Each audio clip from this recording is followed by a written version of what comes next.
Hi everyone, welcome back and happy December. Can you actually believe it? I feel like it is now acceptable to say the C word, to say happy Christmas. The tree is up, I'm feeling festive. I have a brand new Christmas jumper / cardigan for the year. This is a Primark special. And of course, we are here to chat all things books. I have to apologise in advance if it sounds like I have a peg on my nose versus normal, because that is how it feels. I have been struck down with a horrific cold this week and I'm feeling very sorry for myself. I have a box of tissues next to me. I have a very sugary drink, which is about half empty, because honestly, I'm needing it at the moment, but I really wanted to get this video done. I wanted to try and get this out at the beginning of December, so bear with me. I'm gonna try my best, probably with quite a few drink breaks. There's one slight change that I'm going to make to this video versus the times that I've done it before. If you have been around for a little while, you will know that I usually do a TBR jar picking for the month ahead video, and then I also then do a separate video for the books that I read the previous month. I thought this month I would kind of put it together for two reasons really. Number one, I read slightly fewer books last month than I usually do. I just had a bit of a slower reading month, and that's okay. I'm not going to put pressure on myself, but I do have slightly less to talk about than usual. And the other reason is, of course, Christmas is this month, so I am most definitely going to do less reading than normal. So I'm actually going to limit the number of TBR prompts that I give myself. I normally do like 5 or 6, but I think I'm going to limit myself to 3 this month because I don't want to set myself like really unrealistic expectations, and I think 3 is quite reasonable. So we will put the two together. I will chat through everything that I read in November, and then of course at the end, after all of that, we will pick our 3 TBR prompts for December. Now, looking back at the TBR that I chose back in October for my November books, I did choose 5 and we didn't have the best success. I actually only read 2 out of 5. I am halfway through the 3rd one, but yeah, I read 2 out of 5. I kept getting distracted by other books, and I did read some amazing books, but yeah, I read 2. But overall, I did read 5 books in November, and I have some really fun ones to talk to you about. Let's get started on the first book, and I'm very pleased to say we are starting strong. So, book 1 of the month was Direbound by Sable Sorensen. What a book this is. I honestly was going into it with very high expectations because I had heard amazing things about this book and I was very excited, I was very intrigued. I was trying not to set the standard too high because it always happens when I hear great things from so many people about a book and then I read it and I'm like, was it as good as they say? But I had a great time. Sable Sorensen is actually the pen name for 2 fantasy fangirls, basically 2 friends that came together and decided to write this book, which I think is really fun. It follows our female main character, Merrin, and you get a bit of an introduction to her at the beginning of the book. You get to know her personality and her situation a little bit, but the story really gets going when Merrin's sister gets kidnapped and she is absolutely determined to go and find her and get her back. The easiest way that Merrin can see to be able to go and get her back is to enlist in the army. The surprise that Merrin and the rest of the army recruits get is that this year is a chosen year for the bonded trials to happen. They do not happen very often, and they basically consist of all of the army recruits climbing up a mountain, taking on these really dangerous and stressful tasks in an attempt to bond with a dire wolf and basically become like the elite warriors of society. If you want like a classic addictive romantasy that has the tropes, that has the trials, that has the twists, that has the strong FMC, you are in the right place. For me, this was a 5-star.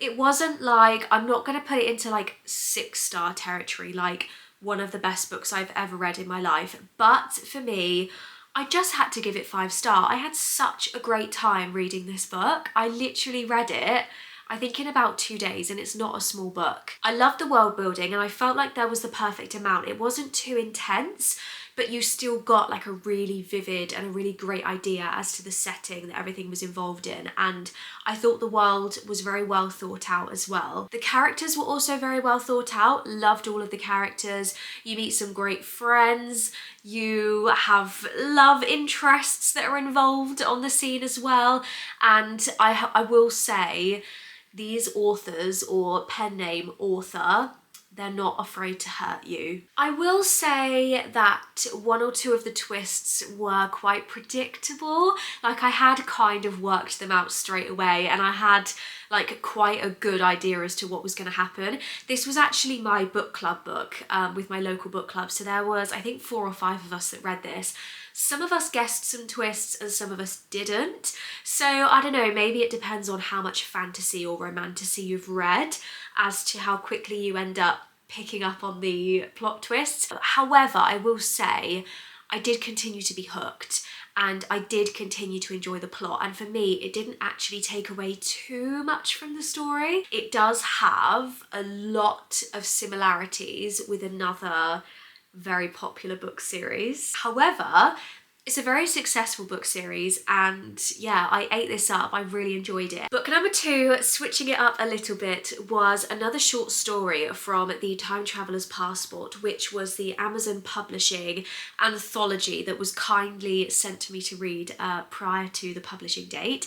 It was one that I was quite intrigued by. It's called All Manner of Things Shall Be by Olivie Blake.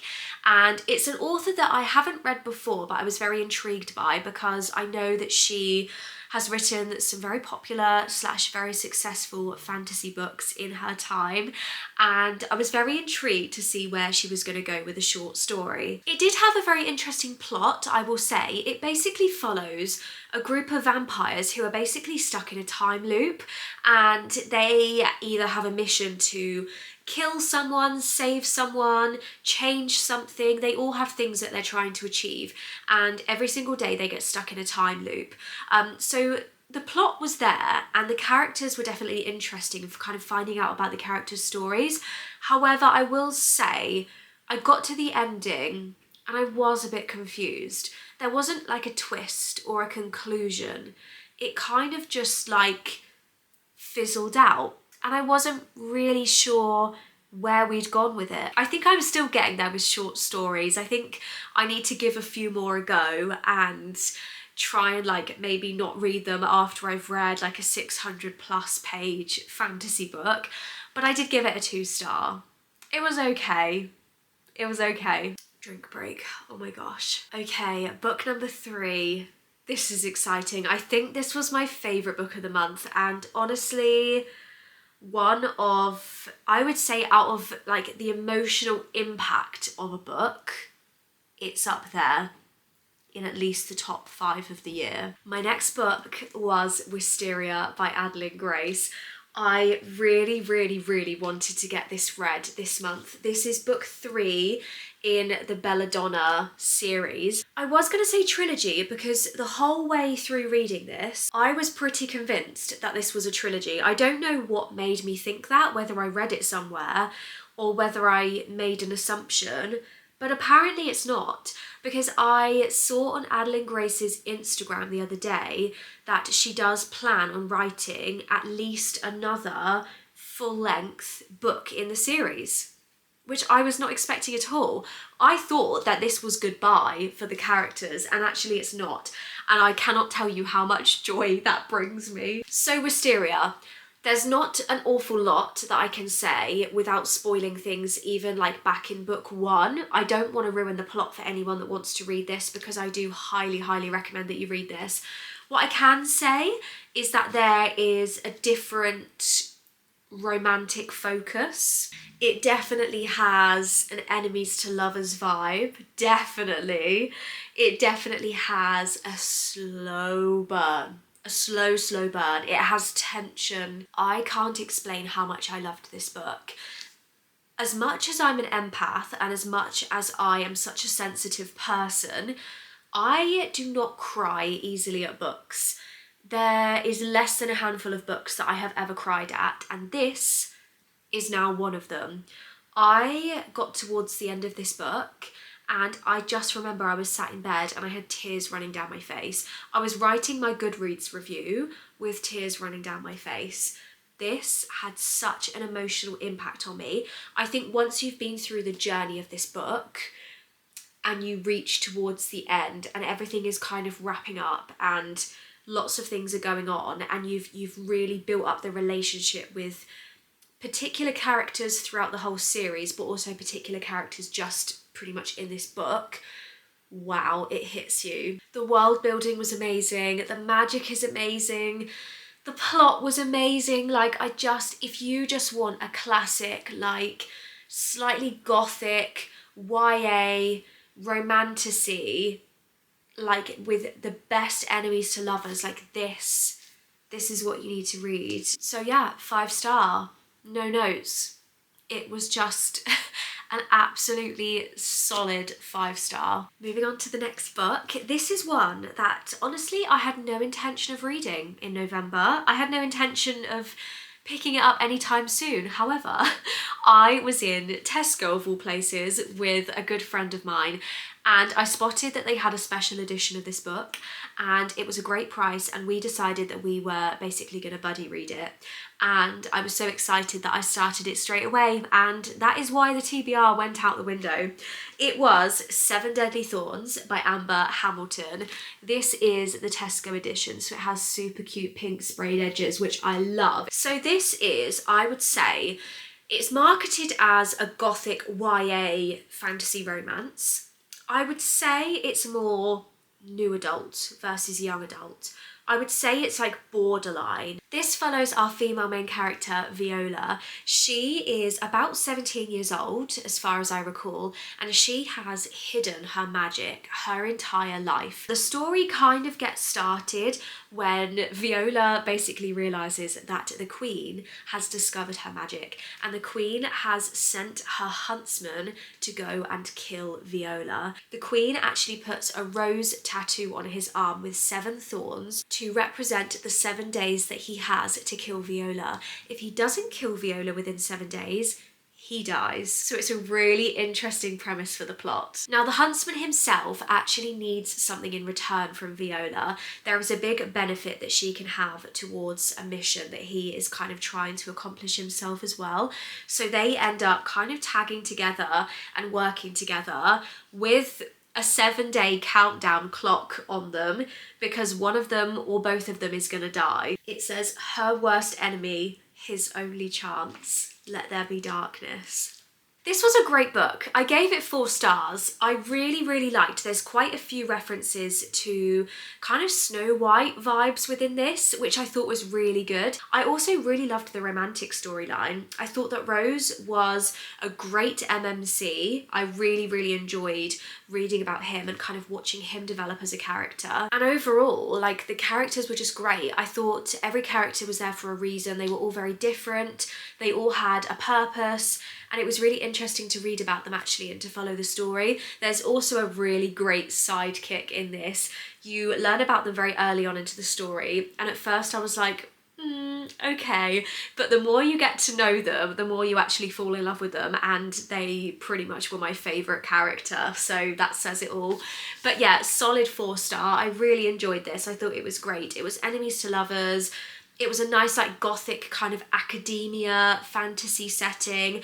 If you are a Dramini, like Draco Hermione fanfic lover or reader, I do also think this kind of has that sort of vibe as well. So if you enjoy reading about that, I think you'll really love this as well. Then the final book that I read in November, we ended with a great book, and I decided to begin the festive reading. I picked up Holly by Adalyn Grace.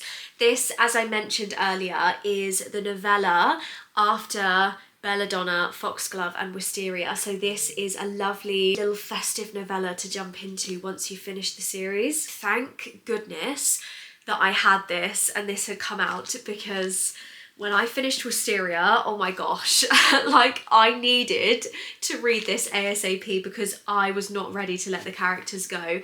It is an absolutely stunning book. Like, it is just beautiful. Oh my gosh, look. It's so magical. I loved this. It's very, very difficult for me to give a novella 5-star, but this was definitely a very, very solid 4-star. I love a plot. I'm such a plot reader, so I think that's probably why I struggle more with novellas, but I did really like the plot of this. It was so cozy.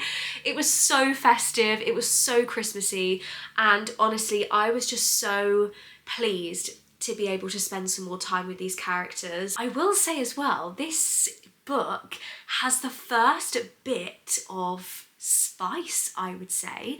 It's not like super open door, like crazy spice, but there was a little snippet of spice in this, and I was here for it.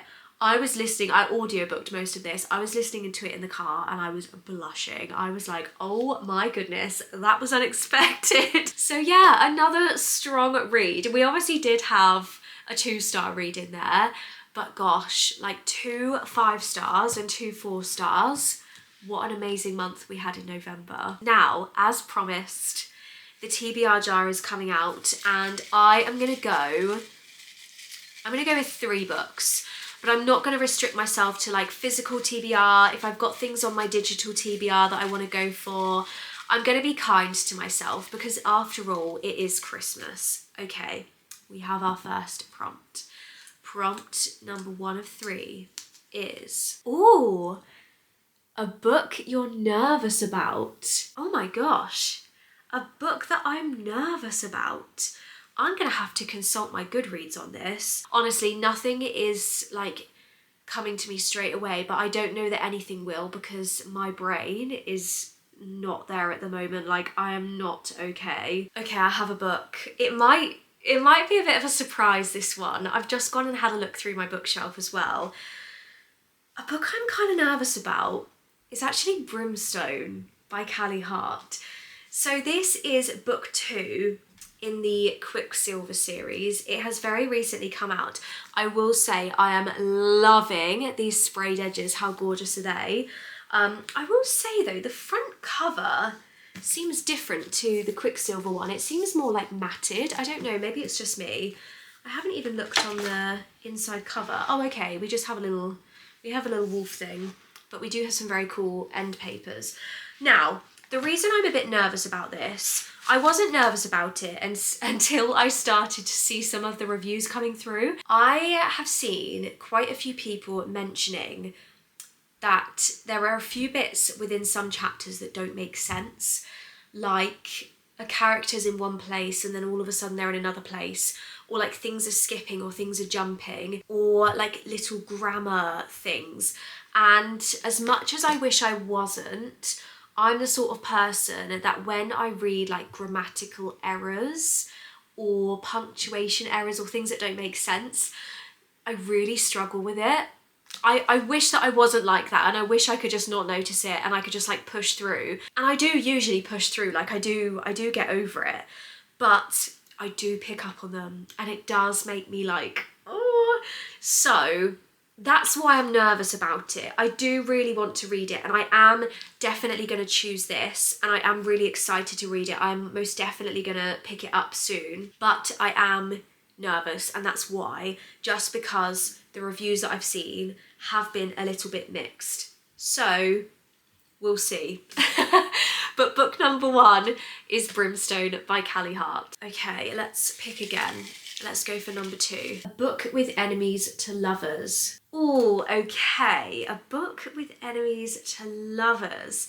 I mean, I do feel like there's quite a few options here. Okay, I've had a look through my bookshelf. I'm not sat in there because James is working in there right now, so I thought we could get nice and cozy in here. That's why we're sat in here today.